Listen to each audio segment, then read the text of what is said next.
She buried her husband on a Tuesday, lost her home by Friday, and by the following week she was walking into a town that didn't want her, wearing shoes with holes in the soles and carrying everything she owned in a canvas bag that wasn't even full. Evelyn Mercer had survived things that would have broken most people twice over. But Blackthorn Ridge was something different. This town wasn't just indifferent, it was hostile. And when the sheriff looked her up and down and told her she had exactly 3 days to find work or she'd be sleeping in a jail cell, Evelyn understood something that would either destroy her or save her. No one was coming, not a single soul. If she was going to survive this, she was going to have to claw her way through it alone. Like and subscribe. And drop a comment with the city you're watching from. I want to see how far this story travels. The stagecoach that brought Evelyn Mercer into Blackthorn Ridge didn't even make a full stop. The driver slowed just enough to pitch her bag out onto the dirt road, hollered something about a schedule to keep, and the wheels were already rolling again before her feet found the ground. She stumbled, caught herself against a fence post, and stood there for a moment in the rising cloud of dust, watching the coach disappear around a bend in the road. That was how she arrived. No announcement, no welcome. Just a woman standing alone on the edge of a town that didn't know she existed and wouldn't have cared if it did.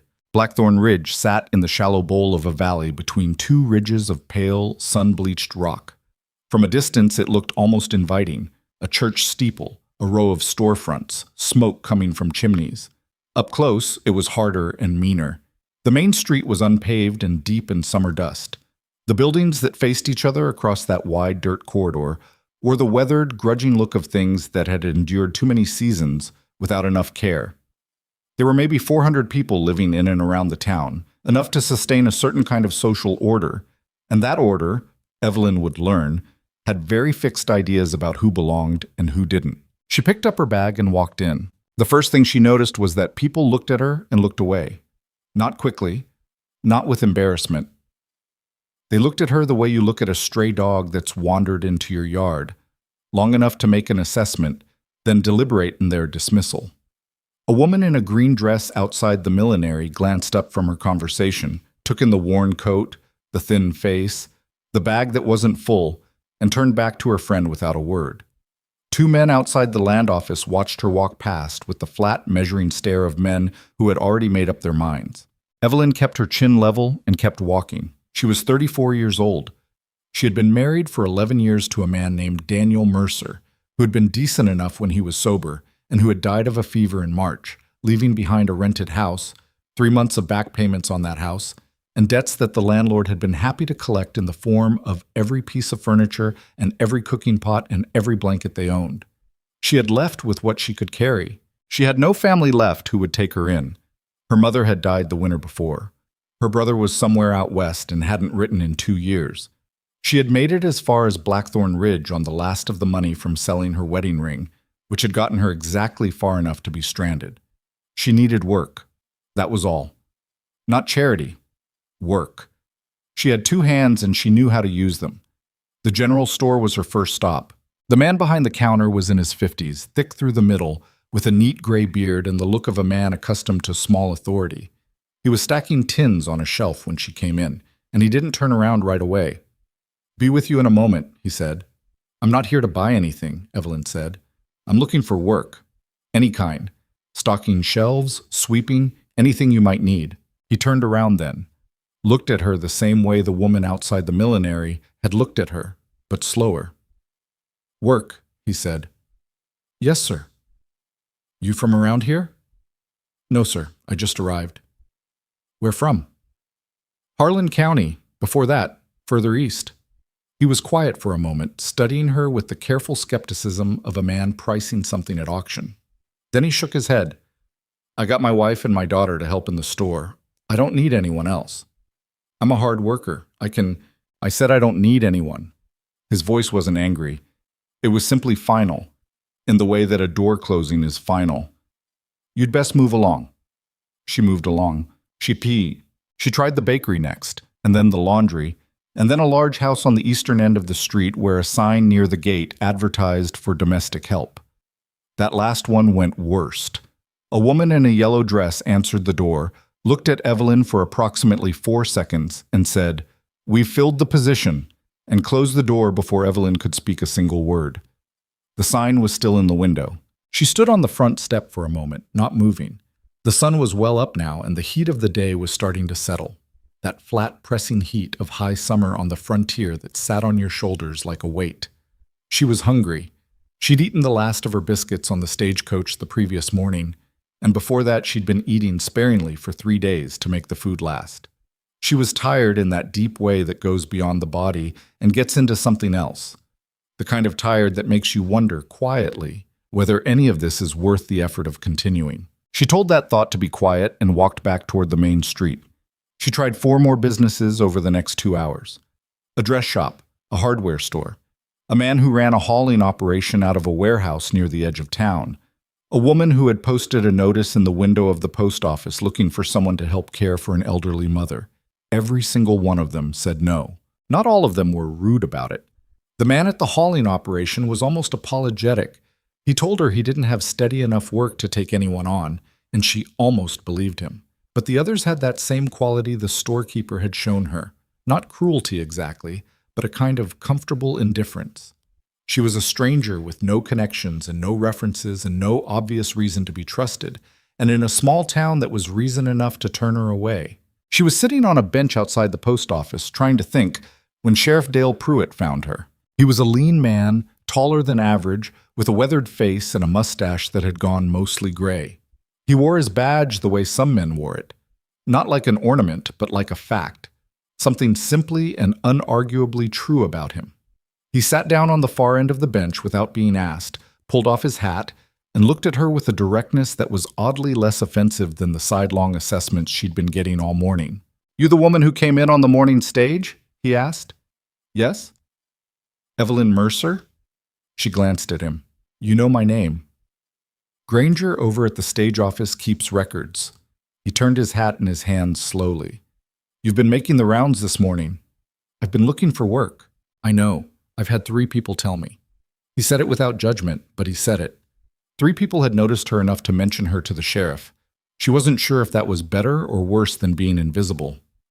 "Is that a problem?" she asked. "Not yet." He put his hat back on. "But I want to be straight with you, Mrs. Mercer. Blackthorn Ridge has a vagrancy ordinance. It's on the books. It gets enforced. If you're here without employment and without visible means of support, I'm within my authority to hold you." He paused. "I don't particularly want to do that." "Then don't." He looked at her sideways. "I'm trying to give you fair warning. You've got—" He seemed to calculate. "Call it 3 days. After that, if you're still here and still without work, I don't have a lot of choice in the matter. Town council takes it seriously." Evelyn was quiet for a moment.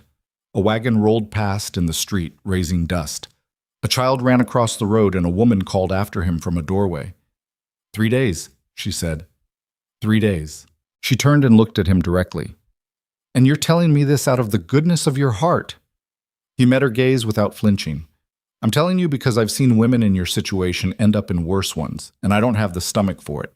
3 days is what I can give you. After that, the ordinance is the ordinance." He stood up, tugged his hat down, and walked away. Evelyn sat on that bench for a while after he left. 3 days. She'd knocked on 9 doors today and had 9 no's. She had less than $1 left to her name. She had no place to sleep that night and hadn't solved that problem yet. And she was in a town that viewed her with the particular contempt reserved for women who showed up without the right credentials. No husband, no family, no local sponsor, no obvious place in the established order of things. What she had was this bench, the afternoon sun, and the specific fury of a woman who has been told no so many times in a single day that the word has started to lose its power over her. She stood up, picked up her bag, and went to find out if there was a cheaper place to sleep than the hotel. There was barely. A woman named Mrs. Holt ran a rooming house 2 streets back from the main road, a sagging 2-story building that smelled permanently of boiled cabbage and old wood. She charged 50 cents a night and made it clear she expected payment in advance, cash only, no exceptions. Evelyn paid for 1 night and received in return a key to a room barely large enough to turn around in, with a narrow bed, a washstand, and a window that stuck. She lay on the bed that evening and stared at the ceiling and counted what she had left. 63 cents. 1 change of clothes. A comb, a bar of soap, a a small Bible her mother had given her that she kept for sentimental reasons and no longer read. That was it. That was the full accounting of Evelyn Mercer at 34 years old, widow, formerly of Harlan County. She was not a woman given to self-pity. She'd been raised by a practical woman who believed that crying was a waste of time you could spend solving the problem. But lying there in that small, dark room, listening to the sounds of the house around her, someone coughing somewhere, footsteps overhead, the distant sound of music from a saloon, she let herself feel the weight of it. Not wallow in it, just feel it honestly for a few minutes. She had nothing. She was alone. She was in a place where no one knew her and no one wanted to. Then she turned onto her side and started thinking about what she would do tomorrow. The second day was harder.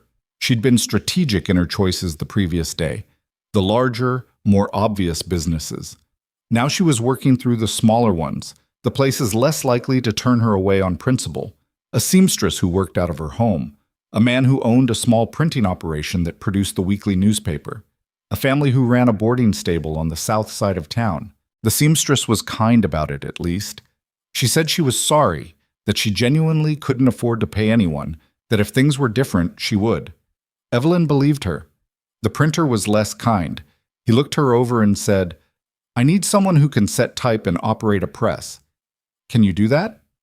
"No, but I can learn. I don't have time to teach someone." He went back to whatever he was doing. "Goodbye." The boarding stable was a longer conversation, which at first seemed promising. The man who ran it, a red-faced, barrel-chested rancher named Hadfield, who apparently spent half his time in town, walked her around the stable asking questions. What did she know about horses? Had she worked with livestock? Could she handle manure and hard physical labor? She answered every question honestly and well, because she'd grown up on a farm and actually knew horses, and wasn't frightened of hard work. At the end of the tour, he looked at her with an expression she couldn't quite read. "You know horses, all right," he said. "I'll give you that." "I can do this work," she said. "I'm not asking for much, just enough to get by." "It's not the work," he said. She waited. "It's that you're a woman alone," he said. "No husband, no family here. I've got ranch hands coming through here, rough men. It's not a good situation. My wife wouldn't stand for it." He shrugged, and the shrug was its own small cruelty. Not malicious, just the comfortable carelessness of a man explaining an inconvenience. "Sorry." She walked away from the stable and stood in the alley beside it and pressed her hand flat against the rough wood wall and breathed. Not because she was going to cry. She wasn't going to cry. But because she needed a moment to absorb this particular brand of injustice. The kind where the no is wrapped in reasonableness, where the person saying it isn't lying exactly, they're just doing a little calculation that has you on the wrong side of it. And they feel fine about that, and you're supposed to feel fine about it too. She wasn't fine about it. She went back to Mrs. Holt's and ate the biscuits she'd saved from breakfast. The rooming house included 1 meal a day, a fact she'd confirmed before paying, and calculated. 43 cents, one more night's lodging. Then she was done. She spent the afternoon making a second pass at the town, hitting places she'd skipped or missed. A small restaurant on the side street. A woman who sold eggs and produce from her property at the edge of town. The undertaker, because at this point she was past pride. Every door, every face, every no. Late in the afternoon, she found herself standing outside the town council's building, a squat, solid structure with a carved wooden sign over the door. She hadn't considered this yet. Hadn't thought to seek out whatever passed for official assistance in this town. She wasn't sure why, maybe because she'd been operating under the assumption that you helped yourself or you went without. But she was running out of options. She went in. The man she found was a heavy-set, self-important functionary named Alderman Birch, who listened to her situation with the focused attention of a man preparing to say no and wanting to be sure he had his reasons straight. "The town doesn't have funds for relief," he told her. "Not in the way you're describing." "I'm not asking for relief," she said, and she kept her voice even. "I'm asking if there's any placement you know of, any family that needs domestic help, any business that needs a worker. I'm not particular. I can cook, clean, sew, work a kitchen garden, work with animals, do laundry. I understand." He folded his hands on his desk. "But you have to understand the town's position. We get people coming through here, people without ties, without references, and the town has to think about its residents first. I'm trying to become a resident. That requires employment, he said, and there was just the smallest edge of satisfaction in it. The pleasure of someone who has found a way to make a circular argument sound like logic. She stood up. She did not say what she wanted to say. She thanked him for his time in a voice that contained no actual gratitude and walked out into the late afternoon sun. 2 days gone, 1 left. She didn't sleep well that second night. Lay awake listening to the building settle around her, thinking about the 3 days, counting the dollars she didn't have. She'd been turned down by, she counted, somewhere between 20 and 25 different people or establishments in 2 days. 25 people who had looked at her and made a calculation and found her wanting. Somewhere in the small hours, she started thinking about what was beyond Blackthorn Ridge. She hadn't considered the surrounding country much. She'd arrived in town focused on the town, working the assumption that employment meant a building, a main street, a structure of commerce. But the town sat in a valley, and around that valley there were ranches. She'd seen them from the stagecoach, the low buildings and the fenced acres, the cattle moving in the distance. Ranches needed workers. Ranch families needed help. Maybe the people outside the town's social machinery would be a different calculation. It was a thin hope. She knew it was thin. It was also the only one she had left. She made up her mind before dawn and lay there, waiting for the light. In the morning, she left Mrs. Holt's without paying for another night, because she couldn't afford to. She packed her bag, left her key on the washstand, and walked out into a morning that was already warm, already dusty, already indifferent to her. She went to the post office, which was also the only place she'd found that kept any kind of public notices, and she stood in front of the board long enough to find 3 ranches that had recently posted anything. One looking for help with a seasonal cattle drive, gone now. One advertising horses for sale, and one that was a handwritten card, water-stained and curling at the corners, that said simply, Cross Ranch, 12 miles north on the Ridge Road. Inquire at gate. It didn't say what kind of help they needed. It didn't say they were looking for anyone. But it was a name and a direction, and that was more than she'd had in 2 days. She also memorized the general locations of 2 other ranches she'd overheard people mention.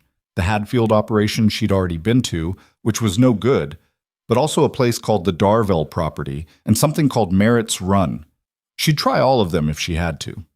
She set out walking before 6 in the morning. She found the first ranch, the Darvell property, after about 4 miles.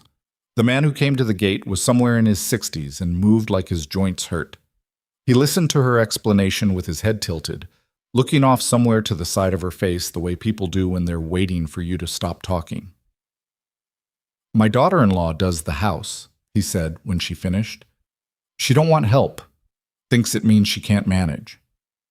Is there outdoor work? We got men for that. She walked. The second property was another 2 miles and a half hour.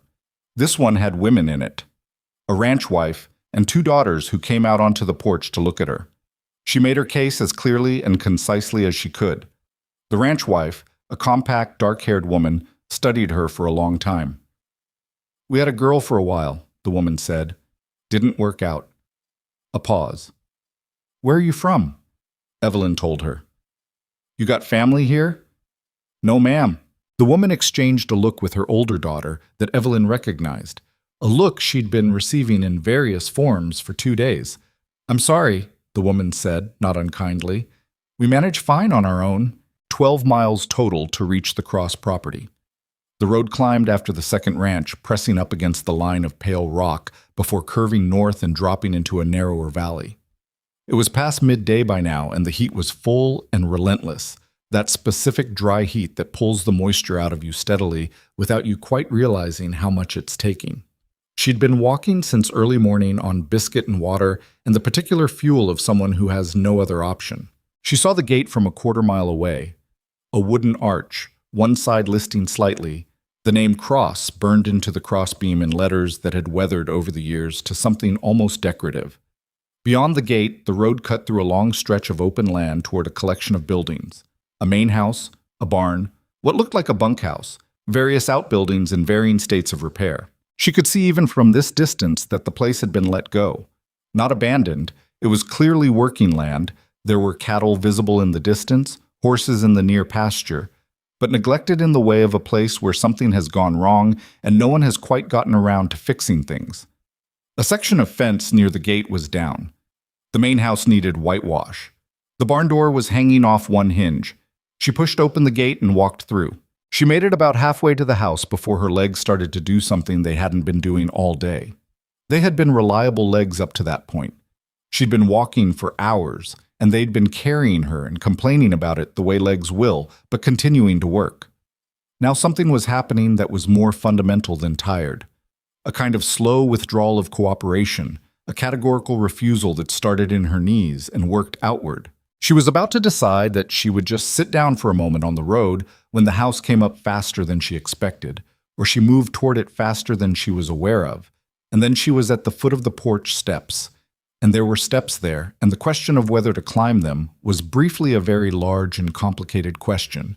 And then it was not a question she was answering anymore because the light went sideways and her legs made their decision without her. She came down on the porch steps, not a full fall, more a graceless, unavoidable descent, and sat there on the second step with her bag beside her and her head in her hands and breathed. She heard the door open above her. What in the... Boots on the porch. She looked up. The man standing over her was somewhere in his 40s, broad through the shoulders, with dark hair gone gray at the temples, and a face that had spent a great deal of time outdoors and showed it. He was wearing working clothes, dirty at the knees, and he'd clearly been in the middle of something when he came out. He had a wrench in one hand and looked like he'd been interrupted.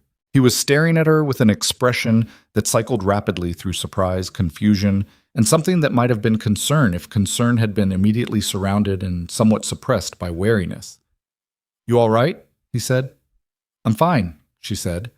She tried to sound like she meant it. "You don't look fine. You look like you're about to fall over." "I'm not going to fall over." She pressed her hands against her thighs and pushed herself upright and managed it, though her vision swam briefly. "Are you Gideon Cross?" A pause. "I am. My name is Evelyn Mercer. I'm looking for work." She pulled in a breath and made herself continue because she had rehearsed this in some form or another for 2 days, and she was going to deliver it coherently even if her legs didn't cooperate. "I can cook, clean, do laundry, preserve food, keep a kitchen garden, sew, repair household items, and help with light livestock work. I'm not asking for charity. I'm asking for a chance to work. I'll do a trial period, whatever you think is fair. And if I don't earn my keep, I'll go." He was quiet for a moment. He turned the wrench over in his hand once. "When did you last eat?" he asked. She considered several answers, most of them versions of "that's not relevant to the job offer," but her body betrayed her by choosing that specific moment to make a sound that was embarrassingly audible in the afternoon quiet. She felt heat rise in her face. "This morning?" she said. "Biscuit." He looked at her for another moment. Then he looked past her toward the road, as if checking whether she'd come alone. Then he looked back at her. "Come inside," he said. It wasn't warm. It wasn't welcoming. It was the voice of a man making a reluctant decision, the way you'd let in a stray animal you weren't sure about. She went inside. The kitchen was the best room in the house, or at least the most used. You could tell by the wear on the floor in front of the stove and the way things had accumulated on every available surface, not messily exactly, but without a system, the way a household looks when no one has the time or the inclination to establish one. There was a pot on the stove with something in it that smelled like it had been there a while. He put bread on the table and told her to sit down, which she did, and he heated up whatever was in the pot. Turned out to be a dense gray stew of some kind that was several days old, and not particularly good, but warm and substantial, and set a bowl in front of her without ceremony. She ate. Not fast. She made herself eat slowly, not because she wasn't hungry, but because she was. And eating fast when you're that hungry does you more harm than good. He sat across the table and watched her with the look of a man who hasn't decided yet. There were sounds in the house. Above them, boots on floor, someone moving around.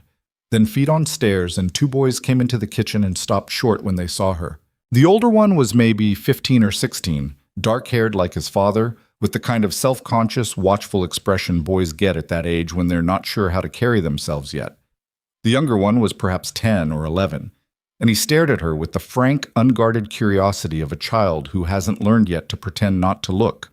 "This is Tyler," Gideon said, nodding at the older one. "And Wyatt. Boys, this is Mrs. Mercer. She's—" He paused, and she could hear him deciding what she was. "She's going to stay for supper." Tyler looked at her and looked at his father.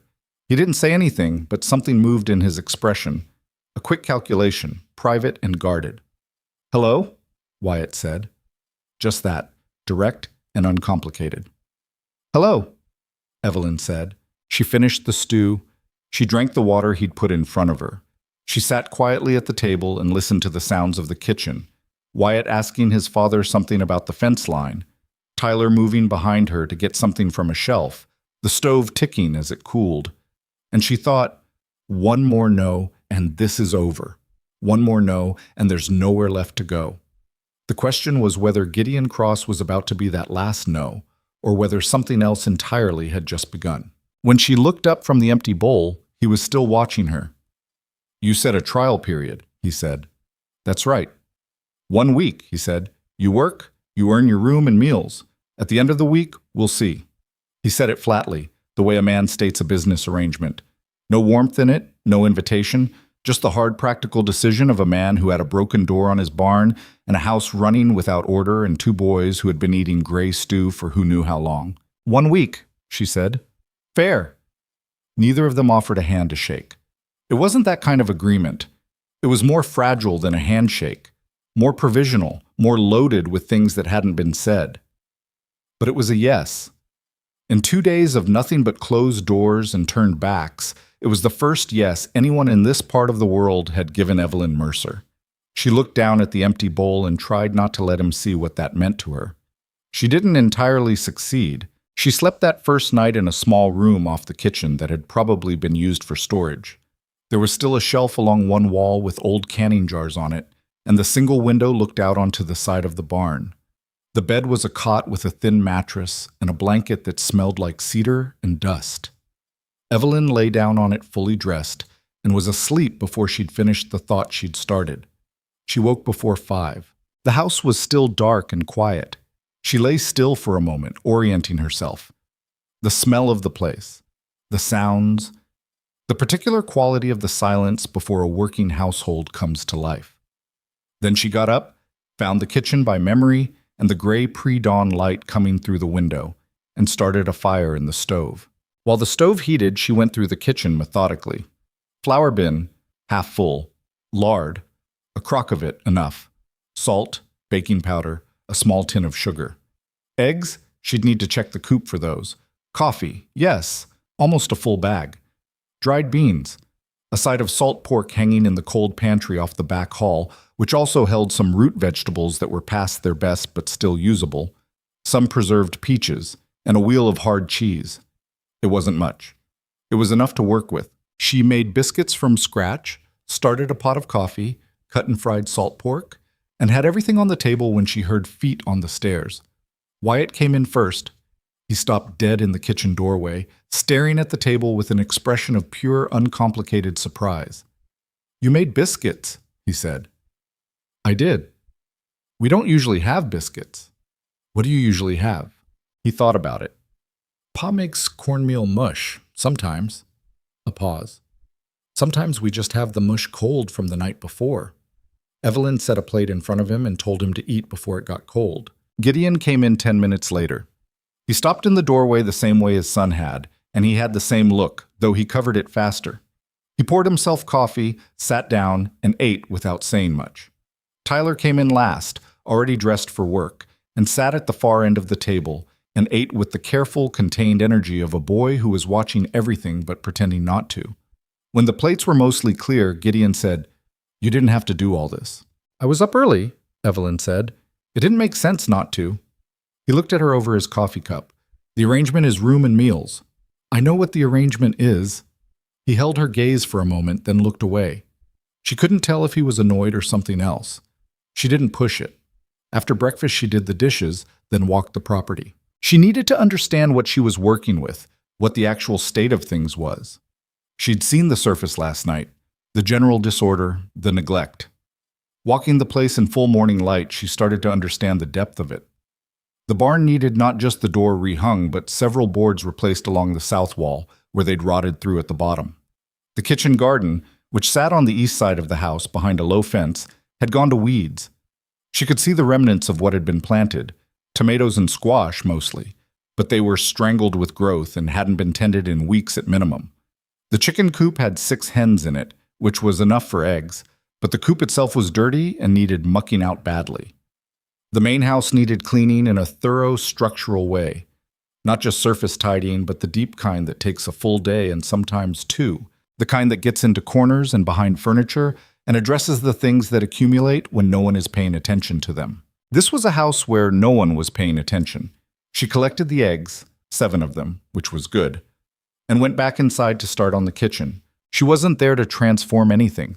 She was there to survive the week, to be useful enough that at the end of it, Gideon Cross looked at her situation and his situation and decided the arithmetic worked. That was all. She would clean his kitchen and cook his meals and try not to step on whatever complicated grief was living in the walls of this house, and she would make herself necessary. That was the plan. By noon, she had the kitchen clean, genuinely clean, not just surface clean, and had started on the main room. She was on her hands and knees working at the baseboards when she heard the front door open and boots on the floor behind her. "What are you doing?" Tyler's voice. Careful. Not hostile, but careful. She sat back on her heels. "Cleaning." "That's not your stuff." She looked at him. He was standing in the middle of the room with his arms hanging at his sides, and he had a look that was hard to read. Not angry, exactly. Defensive, maybe. Protective of something. "No," she said. "It's your family's. I'm just cleaning it. My mother's things are in this room." A beat of silence. She hadn't known that. Hadn't known anything about the mother, hadn't asked, hadn't been told. She looked around the room more carefully and saw what she'd been cleaning around without registering. A sewing basket in the corner with a piece of unfinished work still in it. A woman's shawl over the back of the chair near the window. A small framed painting on the wall above the fireplace. The kind a woman might have brought from her own home. "I haven't moved anything," she said quietly. "I'm just cleaning around it." Tyler stood there for another moment. Then he said, "She died 8 months ago," like he was stating a fact to get it out of the way. "I'm sorry," Evelyn said. And she meant it. Not the polite reflex version, but the real one. The kind that comes from knowing what it means to lose someone and watching the loss settle into a place. He nodded once, the way boys nod when they don't know what to do with someone being kind to them. Then he turned and walked back out. She went back to the baseboards. By the 3rd day, she had established a rhythm. Up before 5, fire started, breakfast made. After breakfast, she'd split her time between the house and the yard, working methodically through what needed doing and not trying to fix everything at once, which would have been impossible. She mucked out the chicken coop on the 2nd day and found 2 more hens she hadn't known were there, which brought the egg count up. She pulled weeds in the kitchen garden for most of an afternoon and found that the tomatoes were salvageable if she staked them properly, which she did with sticks cut from the brush pile behind the barn. She fixed the barn door herself, which she expected would cause some friction. She'd watched Gideon look at it with frustration twice, and she'd watched him walk past it without the time or energy to deal with it.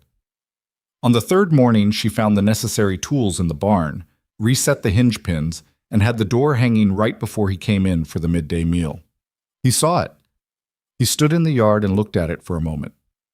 "You did that," he said. "The pins were just loose. It was simple enough." He didn't say anything, but that evening at the table he asked her if she'd had any trouble finding what she needed in the barn, and when she listed the things she'd used, he didn't correct her and didn't suggest she should have asked first. She took that as progress, small and careful. The thing she hadn't been prepared for was Wyatt. The younger boy had taken to her in that simple, uncomplicated way children sometimes do. Not the deep attachment of a child who is lonely, though he was that, but just the practical, matter-of-fact acceptance of a boy who decides someone is all right and acts accordingly. He would appear beside her while she was working and offer help, or commentary, or information about the property that she found genuinely useful.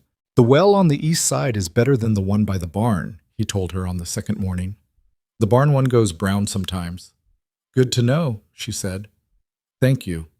He fell into step beside her. "Are you going to stay?" "That's up to your father." He considered this.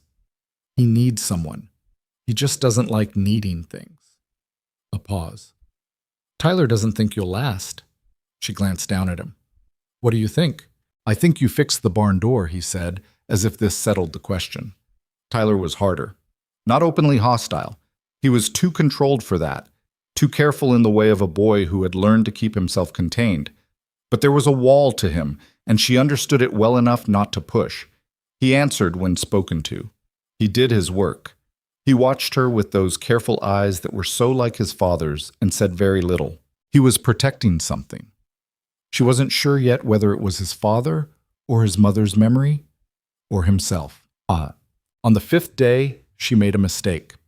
She had been going through the pantry to take inventory, something she'd been meaning to do since she arrived, and she'd found, on the top shelf behind a row of canning jars, a small tin that rattled when she moved it.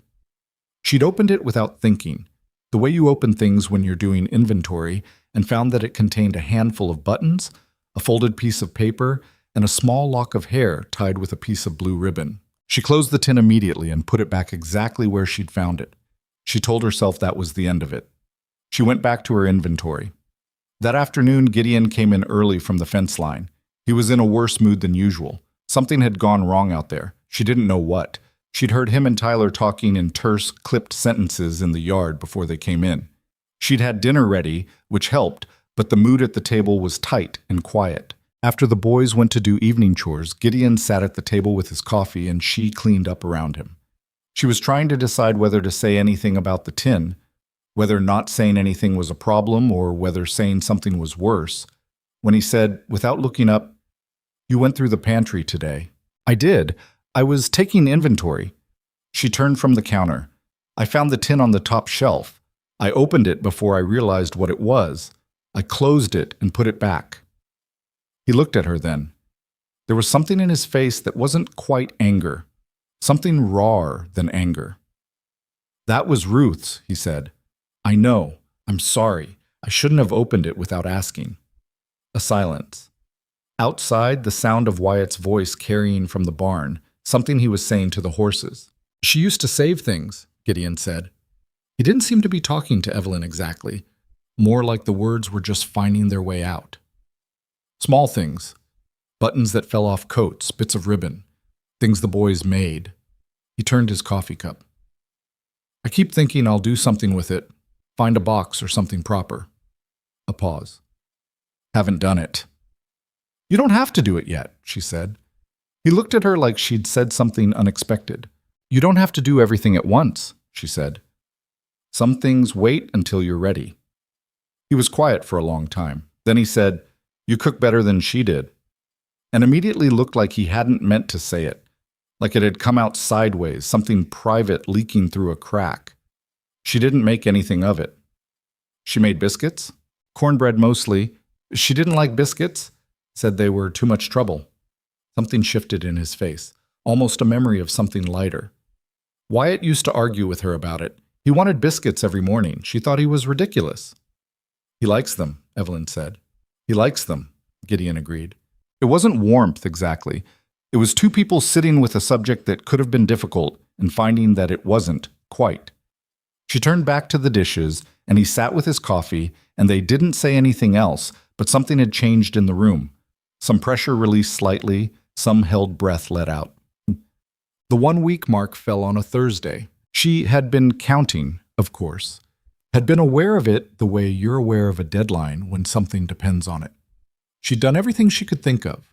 The kitchen in order, the garden coming back, the coop producing, the house clean and functioning.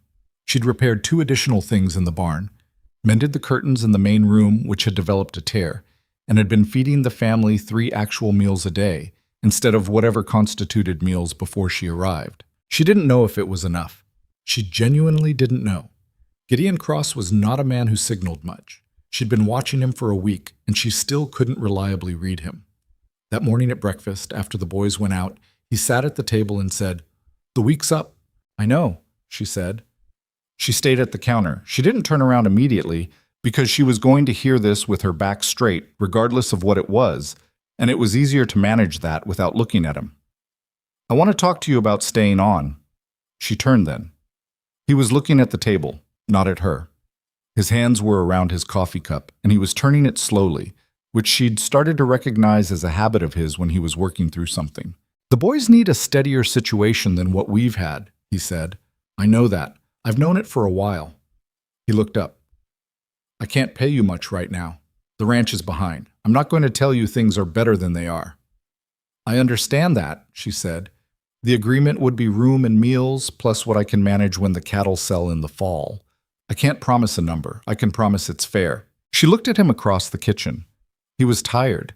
She could see that clearly, the bone-deep tired of a man who has been carrying too much for too long and has made his peace with it, but hasn't really. There was also something that might have been embarrassment in his face, a man who didn't like admitting he needed help. "I'll stay," she said. He nodded.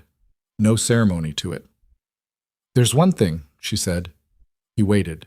"I'll need to go back into town eventually, for supplies. When I do, I'll need to be able to say I'm employed here, not just staying on some informal trial. If Sheriff Pruitt asks, I need to be able to tell him I have a position." Something moved in his expression. A recognition, maybe, that he hadn't fully thought through her situation and what it still contained. "I'll send word to Pruitt if that's what it takes." "Thank you." He stood up, put his cup in the basin, and said, "I'm going to need help with the north fence line this week. Tyler can't do it alone, and I've got the cattle to manage. You good with fence work?" "I've done it before." "Right." He pulled on his coat. "I'll be out by the barn." He was halfway to the door when she said, "Mr. Cross?" He stopped. "I know this wasn't easy to ask," she said. "I want you to know I understand that." He stood with his back to her for a moment. Then he said, "Neither was walking 12 miles to knock on a stranger's door," and went out. She stood in the kitchen after the door closed and looked at the room. The clean surfaces, the repaired curtains, the pot already heating for the midday meal. Outside, she could hear Wyatt in the yard, and farther off the sound of cattle and the dry rattle of the wind in the ridge grass. She pressed her hand flat against the counter and took a long breath. It wasn't safety yet. It wasn't settled. There were debts she didn't know about, a town that had rejected her, and a family still held together by something fragile. A widower who couldn't show he needed help, and 2 boys still navigating a loss that had no clean edges to it. But she was here. She had a week behind her and a position ahead of her. And for the first time since Daniel died and everything came apart, something that resembled a foothold. She turned back to the stove and got to work. 3 weeks after Evelyn settled into the Cross Ranch, she made her first trip back into Blackthorn Ridge. She needed flour, salt, thread, and a new hinge for the pantry door that had been warping since spring. Gideon gave her money from a small tin he kept on the shelf above the fireplace, counted it out without comment, handed it to her, told her to get what was on the list and not to overspend. She told him she knew how to shop, which made him press his mouth flat in a way she'd started to recognize as him not quite smiling. She took the wagon in alone. The drive was 12 miles, and she was glad for the quiet of it, the open country, the ridge road unspooling ahead of her in the early morning light. She hadn't been back since that second day when she'd walked out before dawn with everything she owned, and her 3 days already counting down. It felt different coming back with a purpose and a list and money in her pocket, however little of it. The town looked the same. Same dust, same storefronts, same quality of watchful indifference on the faces of people who saw a wagon they didn't recognize pulling up to the general store. She did her shopping quickly and without incident. The storekeeper, the same thick-middled man with the gray beard who'd dismissed her in under a minute, was civil enough now that she was a paying customer. He helped her load the heavier items into the wagon without being asked. She thanked him, tied off the canvas, and was about to climb up when a voice behind her said, "You're the woman from the Cross Ranch." She turned. The woman standing on the boardwalk was maybe 50, well-dressed in the particular way of someone who wants you to know they can afford to be. Dark dress, good fabric, hair done precisely. She had the posture of a woman accustomed to being listened to and the expression of one who had formed an opinion before she'd finished her sentence. "I am," Evelyn said. "Dorothea Vane." The woman offered neither her hand nor a smile. "My husband sits on the town council. We've heard about you." Evelyn held her gaze. "Good things, I hope." "Interesting things," Mrs. Vane said. "A widow, alone. working in a household with a widowed man and 2 young boys. She let a pause do the work a cruder person would have done with words. I imagine that arrangement requires some explaining. I'm employed as a housekeeper and ranch hand, Evelyn said. I don't think that requires much explaining. Women in your position sometimes make poor choices when they're desperate, Mrs. Vane said. Not cruelly. That was the thing. She said it almost gently, like she was offering advice, attaching themselves to situations that look like opportunity but become something else. I've seen it before. Evelyn looked at her for a moment. I appreciate your concern, she said, in a tone that made absolutely clear she did not.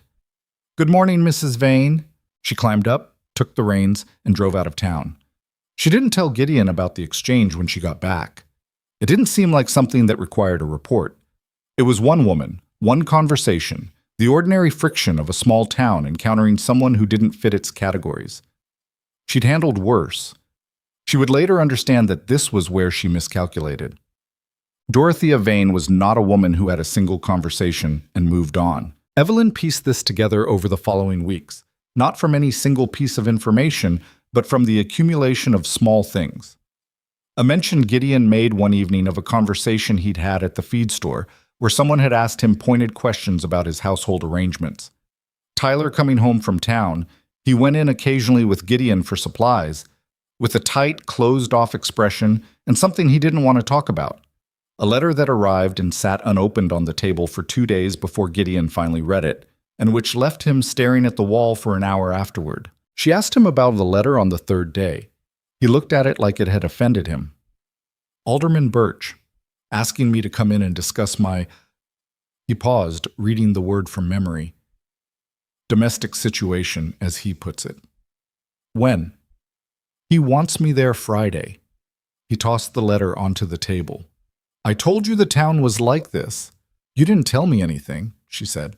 Well, he rubbed the back of his neck. The town is like this. There are people who think it's their business who everyone else keeps in their house. Mrs. Vane, Evelyn said. He looked at her. You know her? We spoke. In town, the last time I went in. She's Birch's sister-in-law, he said. And she's the kind of woman who doesn't drop things. He was quiet for a moment. She ran the Hadfield girl out of the valley 2 years ago, made up a story about her and Fletcher Hadfield's oldest boy. Wasn't true. Didn't matter. He looked at Evelyn directly. She can make your life hard. Genuinely hard. I know women like her, Evelyn said. Then you know they don't quit. She held his gaze. Neither do I. He sat with that for a moment. Then he picked up the letter again and looked at it like he was calculating something. I'll go Friday. See what they actually want. Do you want me to come with you? No. He said it quickly, then amended. Not yet. Let me hear what they're saying first. She nodded. She understood the logic of it, even if she didn't entirely like it, that her presence at that meeting would give them more to work with, more fuel, before she even opened her mouth. He went on Friday. He came back in the late afternoon, and he was in the kind of mood that makes a house smaller, so not explosive, not the kind of mood that breaks things, but quiet and pressurized, the kind that fills every corner of a room. At dinner, he didn't say much.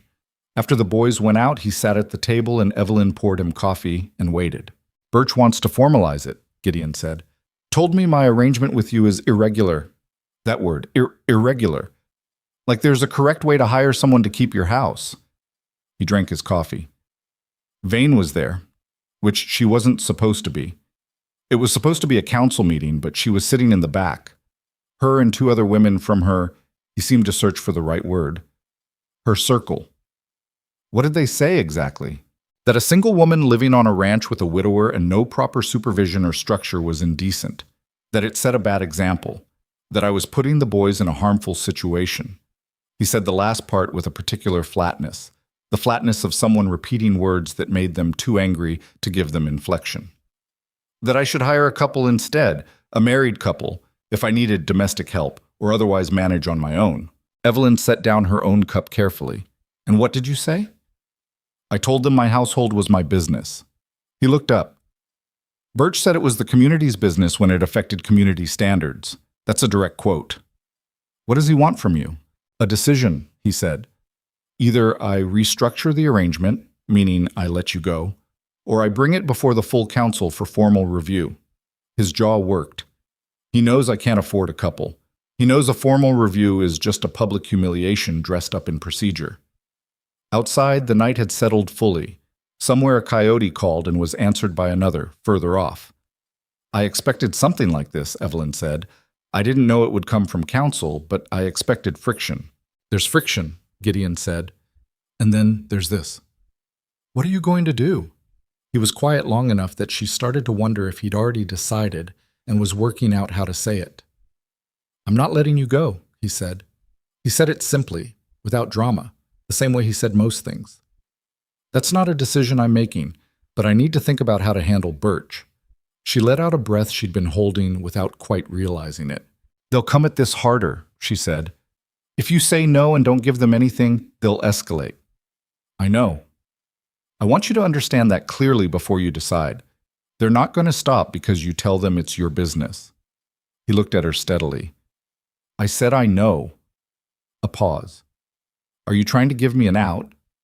I'm trying to make sure you're not surprised later. I don't surprise easy. He stood up, carried his cup to the basin. Go to bed, Mrs. Mercer. It'll still be a problem in the morning. Tiens, he was right about that. The escalation came in stages, and each stage was calibrated to cause maximum disruption with maximum plausibility. The first was social.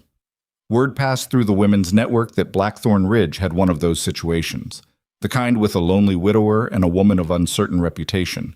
And the story gathered details as it traveled, details that were invented or exaggerated or simply assumed, each retelling slightly more damning than the last. By the time the story reached the edges of Evelyn's hearing, it had acquired elements she didn't recognize as her own life.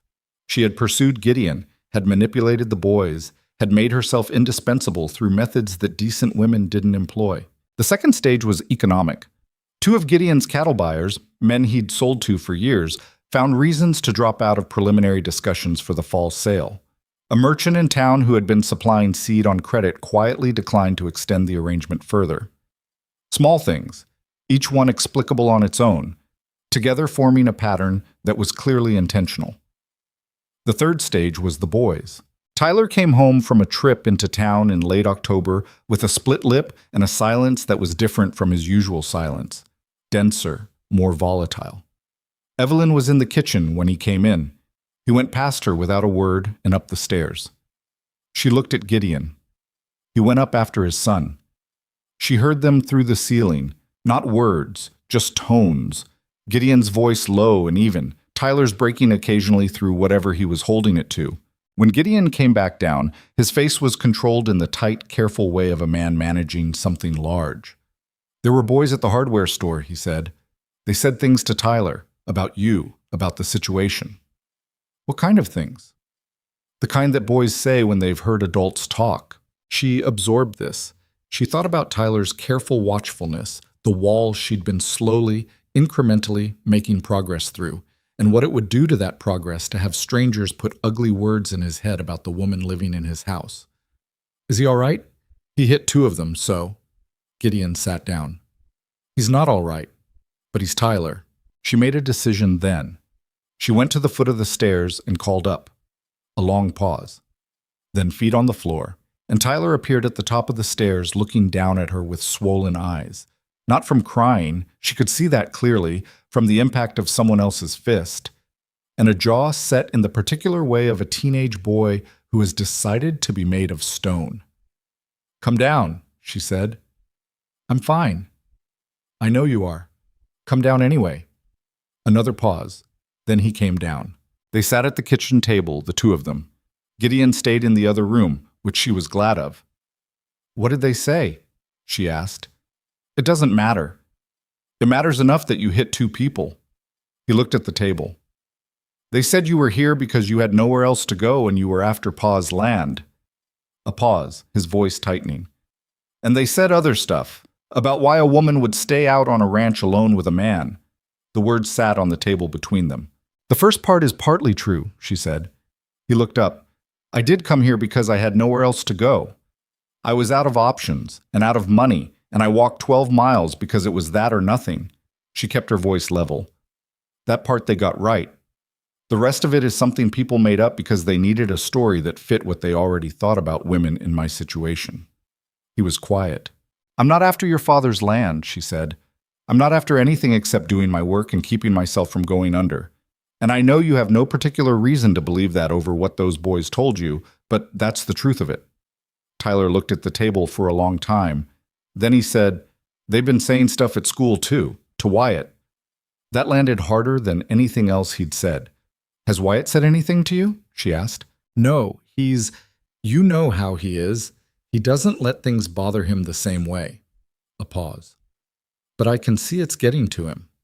Evelyn pressed her hands flat on the table. She was angry, a specific, controlled kind of angry that she'd been keeping banked for weeks while she watched the situation build, and she let herself feel it fully for a moment before she put it back where it lived. I'm going to fix this, she said. Tyler looked at her with an expression that was equal parts skepticism and something younger, the involuntary hope of someone who wants to be convinced. How? He said. I don't know yet, but I'm going to. She told Gideon that evening that she thought he should request the formal council review. He stared at her. That's what I've been trying to avoid. I know. But avoiding it is letting them set the terms. They're already making this public, the rumors, the buyers pulling out, what happened with Tyler today. The damage from a public review is already happening. We might as well have the review and have a chance to speak in it. He was quiet for a long time. You know what that looks like, he said. Walking in there and having to defend myself in front of the whole council. Yes. Having to defend you, a woman I hired who lives in my house. Yes. She held his gaze. Is that something you're willing to do? A silence that stretched long enough to develop weight. You think we can change anything, he said. In that room, with those people, I think if we don't say anything, they win by default. She paused. And I think people in this valley are watching.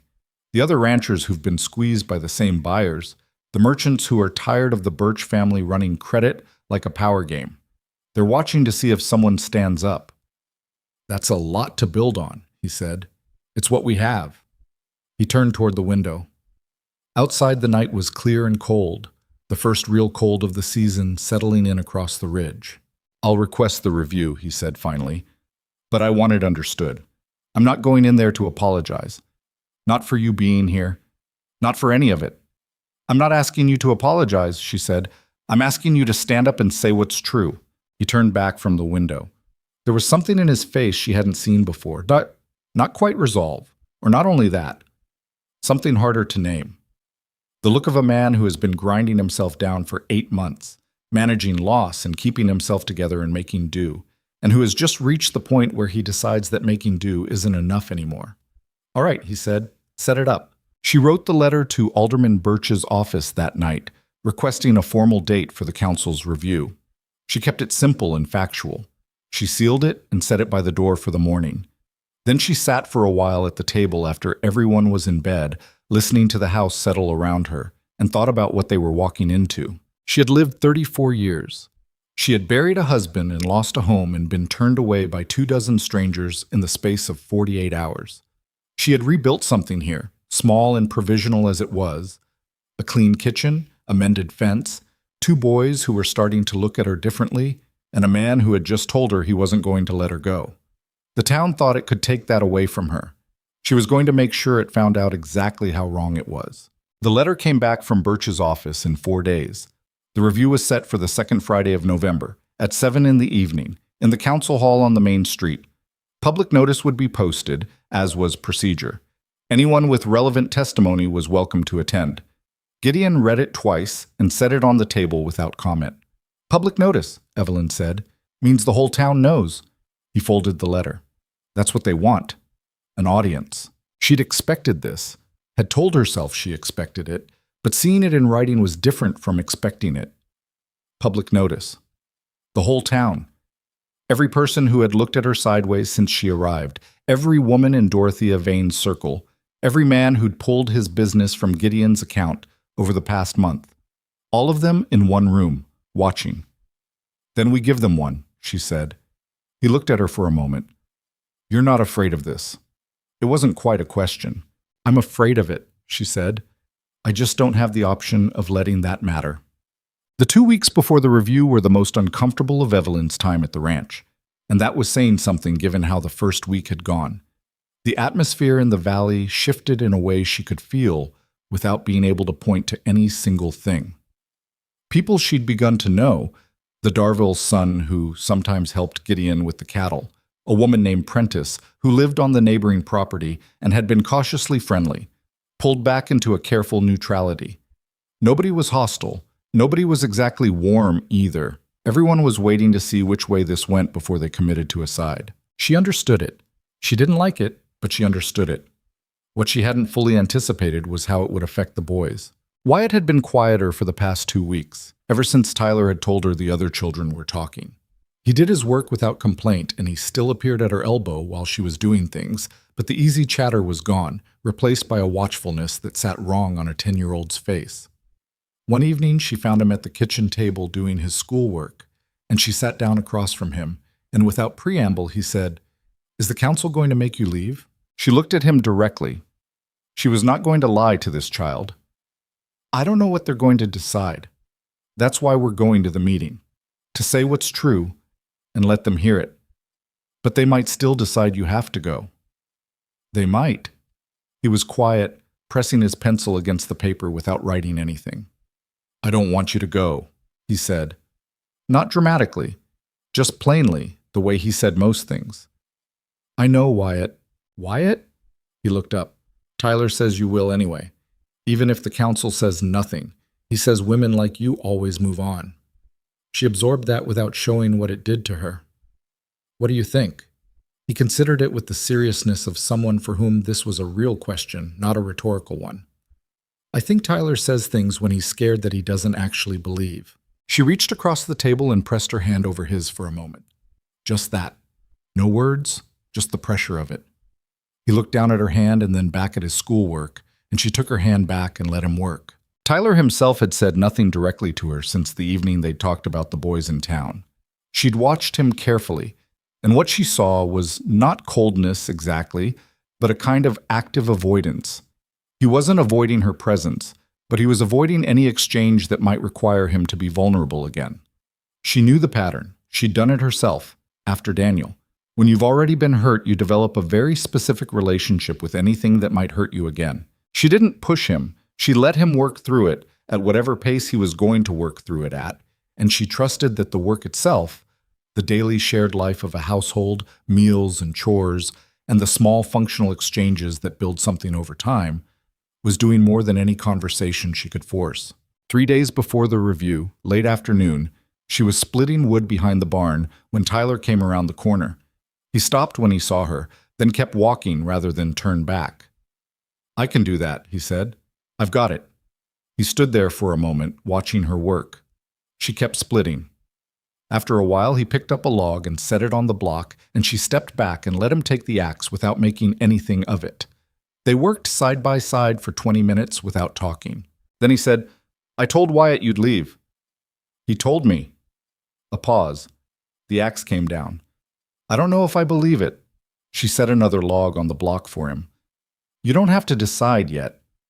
He looked at her sideways. "You're not going to tell me you're staying." "I'm not going to make a promise I don't control the outcome of," she said. "What I can tell you is that I'm going to that meeting and I'm going to fight for the right to stay. Whether that works is up to other people, but I'm going to fight." He brought the axe down. Didn't say anything, but the line of his shoulders changed slightly, some tension releasing, and she filed that away and went back to stacking the wood he'd split. The night before the review, she and Gideon sat at the table after the boys were in bed and went through what they were going to say. It wasn't exactly preparation. Gideon was not a man who prepared speeches, and she wasn't either, but they needed to know what the other was going to do. "I'll speak first," he said. "It's my household. They called the review about my household. I should be the one to open it." "What are you going to say?" He rubbed his face with both hands. "The truth. That I'm a man with a working ranch and 2 boys and I needed help and I hired help. That there's nothing inappropriate about the arrangement. That the council has no standing to tell me who I employ in my own house." "They'll push back on that last part," she said. "I know." Birch will say community standards give them standing. And I'll tell him community standards don't run to dictating a man's domestic arrangements without evidence of actual wrongdoing. She nodded slowly. Then they'll go after me. Vane will go after me personally. Who I am, where I came from, what kind of woman arrives in a town with nothing and ends up on a ranch with a widower. I'll handle that. Gideon. She said it carefully. I need to handle some of that myself. If you defend me for everything, it looks like what they're saying it is. I need to speak for myself. He sat with that. She could see him working through the instinct of a man who handles things himself and doesn't easily hand that over. All right, he said. But if they go at you in a way that's... He stopped. That's what? He looked at the table. Ruth sat in front of a room of people once, when there was a question about the property line on the East Field, years ago. And I sat there and let the lawyers and the counsel go back and forth about it, and I watched her sit there not saying anything, and I've never stopped being angry about that. He looked up. I'm not doing that again. She looked at him across the table. In the months she'd been here, she'd learned to read him in the particular way you learn to read people you live closely with. The specific vocabulary of his silences, the things he said sideways when he couldn't say them straight. This was one of the straight ones. The grief in it was old and specific, the kind of grief that is calcified into something you carry without thinking about it until something makes you put it down. I don't need rescuing, she said quietly. But I understand what you're saying. He held her gaze for a moment. Good.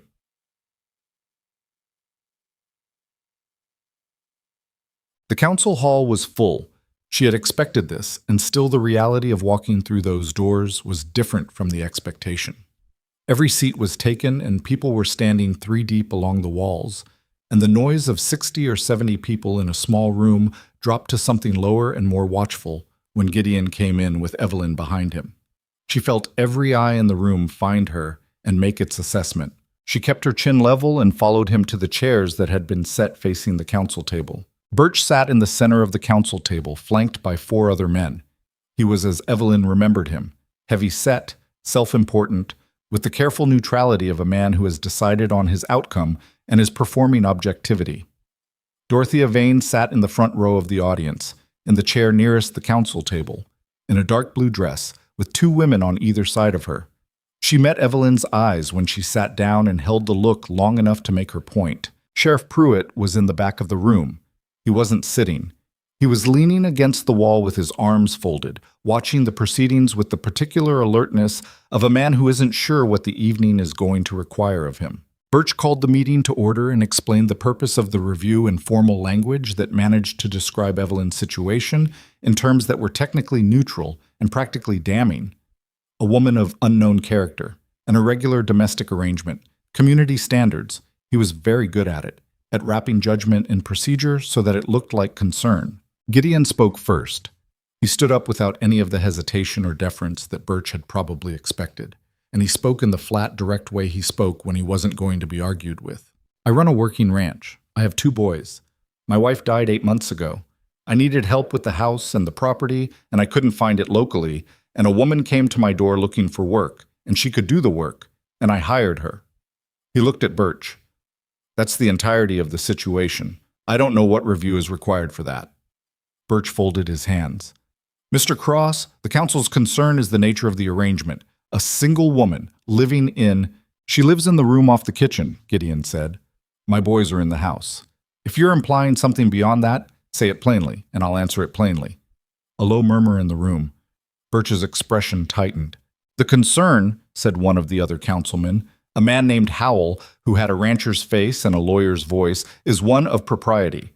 The town has a reputation to maintain. When arrangements such as this exist, questions arise. We're simply asking those questions formally. You're asking them in front of 70 people, Gideon said. That's not a question. That's a verdict looking for evidence. Another murmur, louder this time. Dorothea Vane stood up without being invited.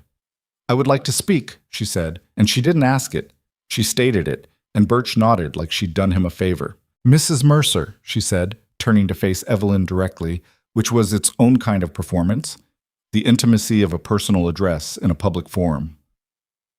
You arrived in Blackthorn Ridge with nothing. No family, no references, no connections. You were days away from vagrancy arrest, and then you attached yourself to a grieving widower and his two motherless boys. She paused. I'm not saying there's malice in it. I'm saying there's opportunity. And a woman who acts on opportunity without regard for what it does to a vulnerable family and a watching community is not someone this town can quietly accept. The room was very quiet. Evelyn stood up. She hadn't planned this, had planned to stay seated, to let Gideon handle the opening and speak when specifically addressed. But something in the room had shifted, and she understood that the moment required something from her, not from him. Mrs. Vane is right about one thing, she said. Her voice came out steadier than she felt. I arrived here with nothing. I'd buried my husband, lost my house, spent every cent I had getting here on the chance of finding work. I knocked on every door in this town for 2 days, and every one of them was shut in my face. She looked around the room slowly, making eye contact with no one in particular and everyone simultaneously. I'm not ashamed of that. Being poor isn't a moral failing. Being desperate isn't a character defect. I came here to work, and I found work, and I've done it honestly for 3 months. The question, Birch started. I know what the question is, she said. She kept her voice even. She was not going to be cut off. The question is whether a woman without a husband's name attached to her can be trusted to live decently. And I'll tell you what I've done in that house. I've fed those boys 3 meals a day when they were eating cold mush from the night before. I've repaired buildings and fences and made that kitchen function and kept the coop producing and mended every piece of clothing in the house. I've done the work of 3 people because that ranch needed 3 people's work. And I've done all of it with exactly the propriety that this council claims to be concerned about. She stopped, let that sit. If any of you had been willing to hire me when I first arrived, I would be working in this town right now, and none of this would be before you. You turned me away and then watched me find work somewhere else and decided that was a problem. The silence in the room had a different quality now. It was Pruitt who broke it. From the back of the room, in a voice that carried without being raised, I'd like to say something. Birch looked at him with the expression of a man whose proceedings are slipping away from him.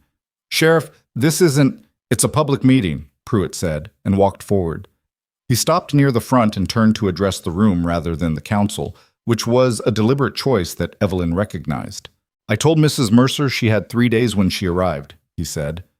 I enforced the ordinance because I was required to, and I watched this woman work every single lead she had in this town, knock on every door, and get turned down by all of them.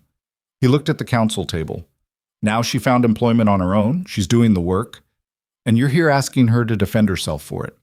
I don't have a legal role in this proceeding, but I've been watching this for 3 months, and I'm going to say clearly that what I've seen is a woman doing honest work in a hard situation, and I've seen nothing that justifies what this review implies about her. Another voice from the middle of the room. A man stood up.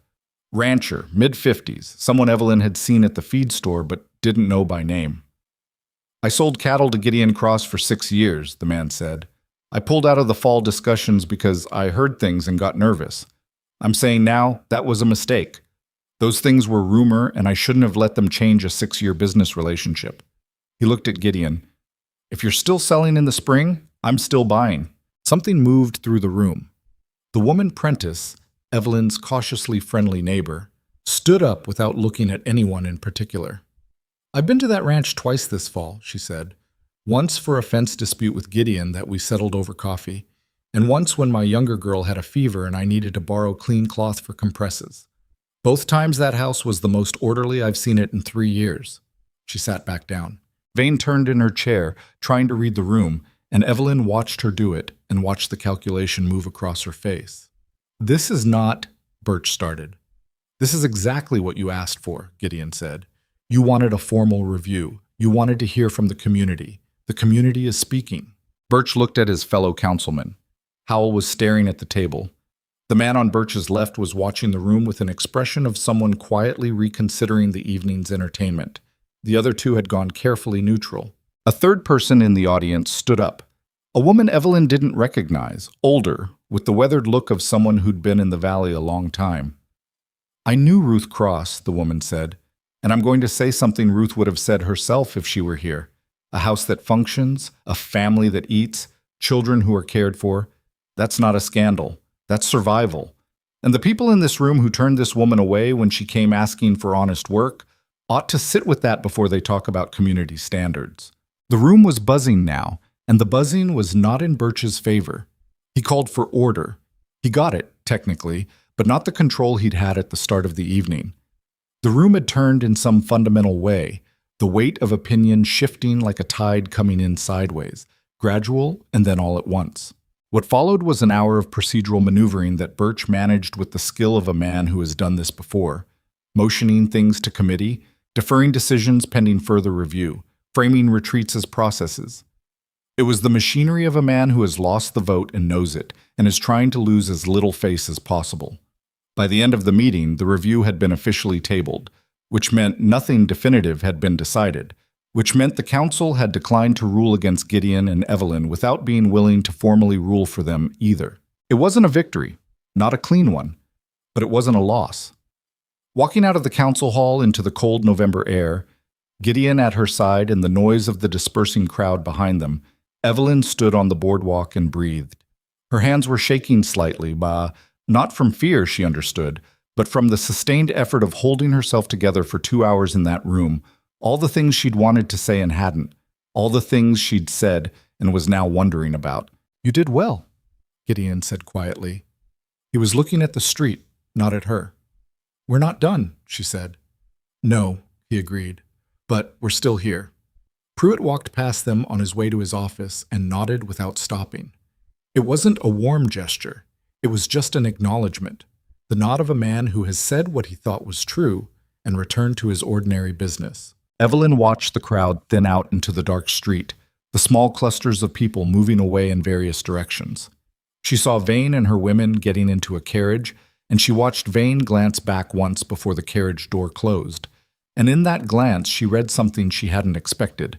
Not defeat exactly, but recalculation. The look of a woman deciding which battles are still worth fighting.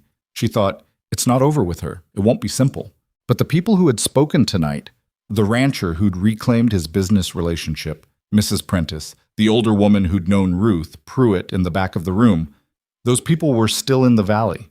They had said what they'd said in front of 60 people. It was harder to unsay things when 60 people had heard you say them.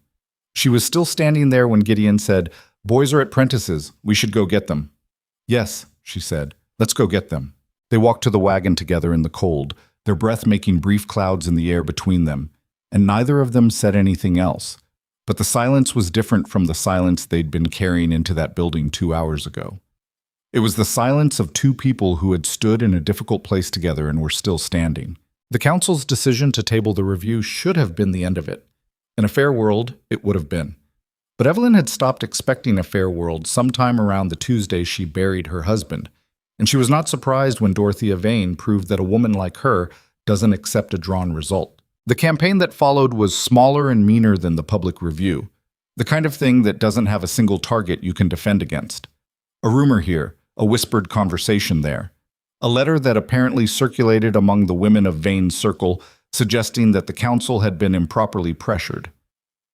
The cattle buyer who had publicly recommitted to Gideon's fall sale found reasons to renegotiate terms that ate significantly into what the sale was worth. It wore on things. That was its purpose. Not to win outright, but to grind, to make existing harder, to make Gideon look at the cost of keeping Evelyn and decide it was more than he could carry. What Vane had miscalculated was that Gideon Cross had already been carrying more than he could carry for 8 months before Evelyn arrived. One more load didn't break him. It just made him quieter in a specific way she'd come to recognize, the quiet of a man making up his mind. It was December when he came in from the north fence line one afternoon, later than usual, and stood in the kitchen doorway with the cold still on him, and said, without any preamble, "I need to ask you something." She was at the stove. She turned around. He looked like he hadn't slept the night before, which he hadn't.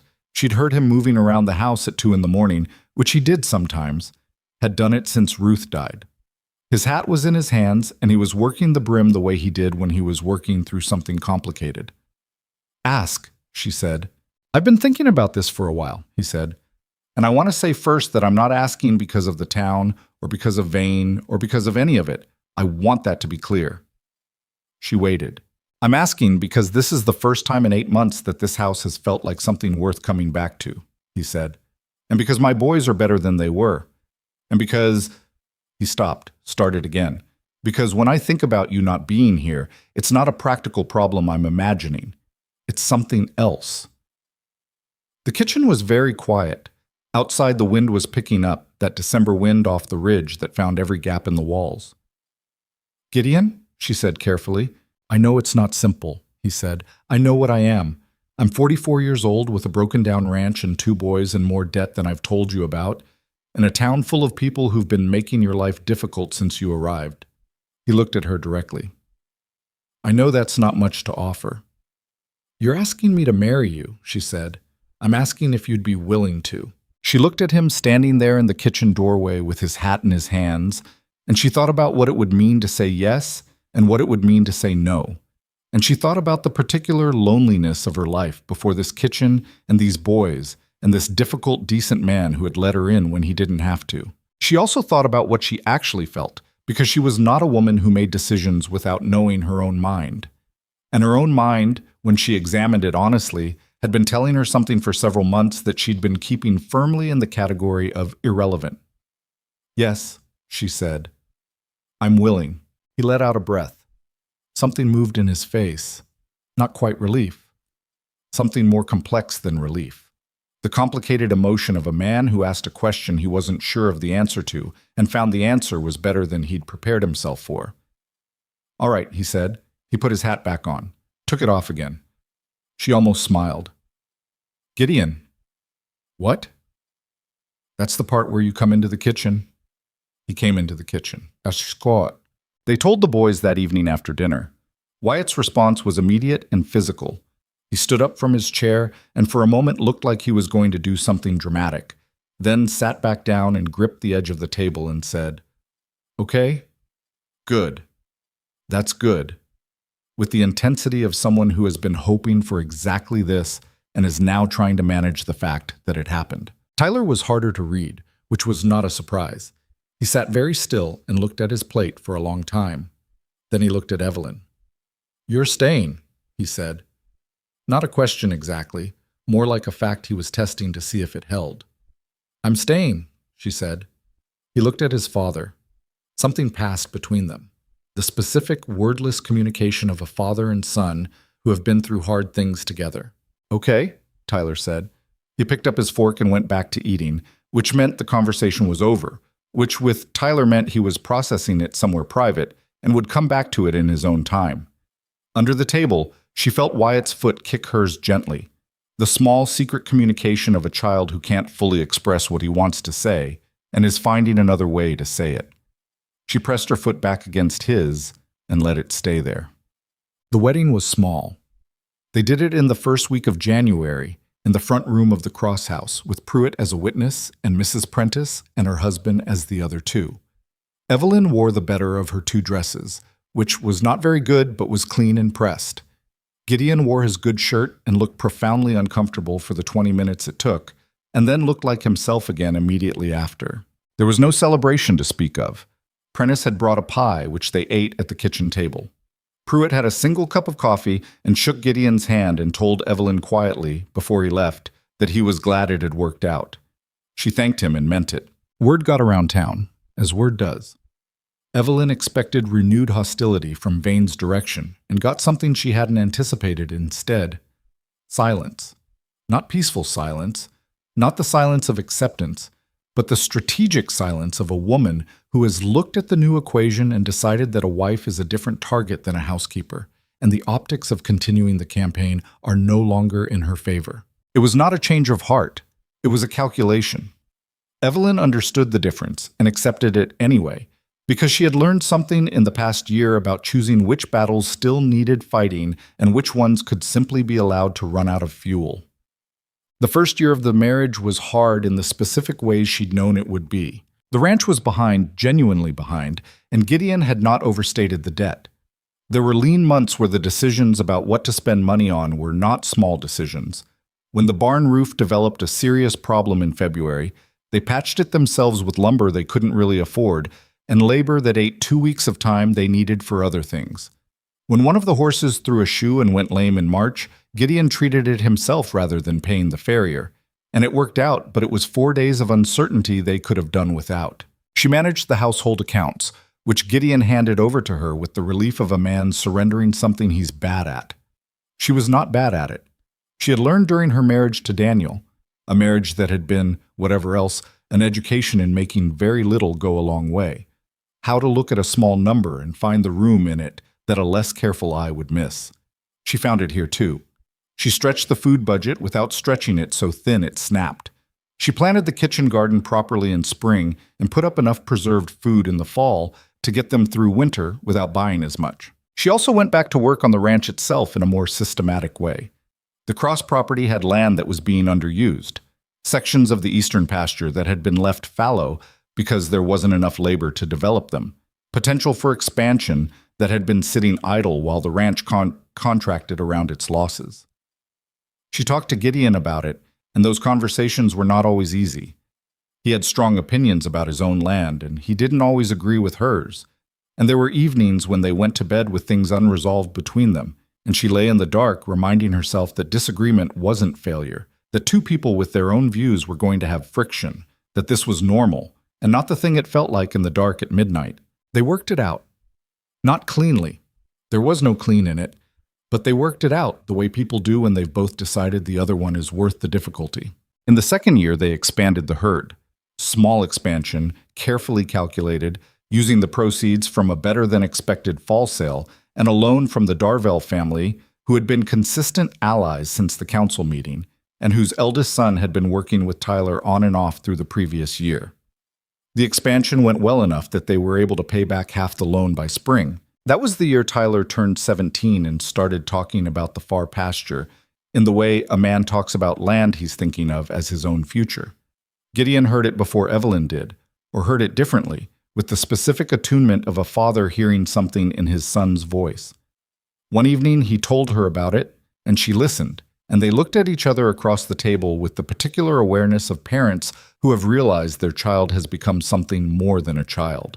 "He's going to want his own section eventually," Gideon said. "I know. I don't know if I can give it to him yet." "Not yet," she agreed. "But he doesn't need it yet. He needs to know you see it." Gideon took that in. The next morning he asked Tyler to ride the far pasture with him and show him what he'd been thinking, and Tyler came back from that ride with something different in his face. Not happiness exactly, something quieter and more durable than happiness. The satisfaction of being understood. She watched this from the kitchen window and felt something she didn't have a clean word for. Not pride. Not exactly. Something more like the slow recognition of work done that you didn't know would matter as much as it did. Wyatt was 12 when he started teaching himself to read the land surveys. She found him at the kitchen table one evening with a map he'd pulled from somewhere, tracing the property lines with his finger, asking questions about what the numbers meant. She sat down and explained what she knew, which was more than he expected, and he looked at her with that frank, unfiltered expression he'd always had. "How do you know about surveys?" he asked. "My father had a piece of land when I was small," she said. "He lost it when I was about your age. I watched what happened when you don't know how your own land is described on paper." He looked at the map. "Is that why you're careful with the accounts?" She paused. This boy had always seen more than he let on. "Partly." "What's the other part?"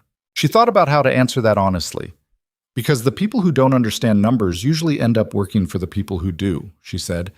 "And I've done enough working for other people." He absorbed this with the seriousness he brought to everything. Then he pointed to a section of the map and asked her what the notation in the corner meant, and they spent an hour at the table going through it. And she realized somewhere in the middle of that hour that this was what she had not had in her first life. Not a marriage or a house or even security, exactly, but this. The ordinary density of an evening with a child who wants to learn something, and the specific satisfaction of being the person who can teach it. Is he tonight? Dorothea Vane left Blackthorn Ridge in the third year. Her husband's health declined and they moved to stay with family somewhere east, and the social machinery she had run in the valley lost its center and gradually dismantled. Evelyn didn't celebrate this. She wasn't sure she felt much about it at all, which surprised her. She had expected to feel something more definitive. What she felt instead was the mild anticlimactic recognition that the thing she'd been bracing against had simply stopped being relevant. The town itself changed in the way that frontier towns change, incrementally, not always in the ways you predicted. Some families left, others arrived. The council had new members by the fourth year, including Prentice's husband, who had a more practical view of things than Birch's circle and ran his portion of the town's affairs with considerably less interest in managing other people's households. Birch himself she saw occasionally at the general store or on the street. He was civil. She was civil. The civility had the particular quality of two people who have both decided not to revisit something, which suited her fine. She had no interest in the satisfaction of being openly acknowledged as right. She had the ranch and the family and the practical daily work of a life she'd built herself, and that was more than enough. In the fifth year, Tyler turned 20 and claimed the far pasture. Gideon gave it to him formally, with paperwork, which had been Evelyn's insistence. She had made sure everything was on paper, everything documented and recorded properly at the land office, because she had watched her father lose land to a handshake, and she was not going to let that happen to this family. The ceremony of it was small and uncomfortable in the way that formal things in a working family always are. Gideon handed Tyler the deed over the kitchen table, and Tyler took it and looked at it for a long time, and then folded it carefully and put it in his shirt pocket. And there was a brief silence that had a lot in it, and then Wyatt said something about whether there was any pie left, and the moment broke, and they all went back to eating. Later that evening, she was washing up, and Tyler came into the kitchen alone, which he still didn't do often. He was more comfortable in spaces that had a purpose, the barn or the field, or anywhere there was work to frame the conversation. "I want to say something," he said. She turned around. He was standing with his arms at his sides in the posture he'd had as a 15-year-old boy, watching her with suspicious, careful eyes from the other side of his mother's kitchen. "When you first came here," he said, "I didn't make it easy." "You were 15 and your mother had just died," she said. "You made it exactly as easy as you should have. I said things to Wyatt about you leaving." He looked at the floor briefly, then back at her. "I said things to my father, too, that first month. Told him he was making a mistake." She looked at him steadily. She had suspected as much, but had never known for certain. "I was wrong," he said. "I want you to know I know that." It was the kind of thing that a younger version of herself might have cried at. She didn't cry. She felt the weight of it. The full, real weight of what it costs a young man to say a thing like that, and she let it land properly before she answered. "You were protecting your family," she said. "That's not something to apologize for." "I'm not apologizing," he said. "I'm just saying I know." She nodded. He nodded. He went back outside. She turned back to the dishes and let the feeling of it settle through her. Something full and complicated and not really nameable. The emotion of a woman who has watched a boy she came to love through difficulty become someone she respects. That night in bed, she and Gideon lay in the dark, and she told him what Tyler had said. She'd been going to keep it to herself, but she found she wanted him to know. He was quiet for a while after she told him. The house around them was the particular quiet of a house where everyone is asleep. Wyatt in his room down the hall, making the small sounds of a boy who sleeps hard. The house settling against the winter cold outside. "He's a good man," Gideon said. He said it simply, the way he said everything, but she could hear what it cost him. The specific tenderness of a father who loves his son and doesn't always know how to say it. "He is," she said. Another silence. Then Gideon said, "I've been thinking about the east section. There's enough water there now to run another 40 head if we build out the fence line properly. I want to start in spring." She recognized this, the way he moved from feeling to work, from something tender towards something practical, because the practical was where he was most comfortable. She had learned not to fight it. "We'll need timber," she said. "I know. I want to go over the figures this week. I'll pull the accounts." "Good." A pause. "Evelyn." "What?" He was quiet for a moment in the way that means something is coming that he's had to work up to. "I know I'm not easy." "No," she agreed. I know it wasn't the life you thought you were going to have." She looked at the ceiling of the room that had been his and Ruth's and was now also hers. She thought about what was true. "I stopped thinking about the life I thought I was going to have a while ago," she said. I think that's the only way to actually live the one you've got." He was quiet for a moment. Then he reached over and put his hand over hers on the blanket, briefly, just a touch, plain and undemonstrated, and then moved his hand back. She lay there after he fell asleep and listened to the ranch around her. The wind off the ridge, the distant sound of cattle, the creak of the house. Wyatt asleep down the hall.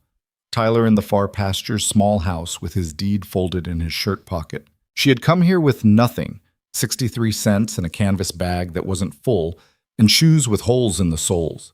She had knocked on 25 doors in 2 days and found 25 closed faces, and she had walked 12 miles on an empty stomach toward a name on a water-stained card and collapsed on the steps of a stranger's porch. None of what followed had been graceful.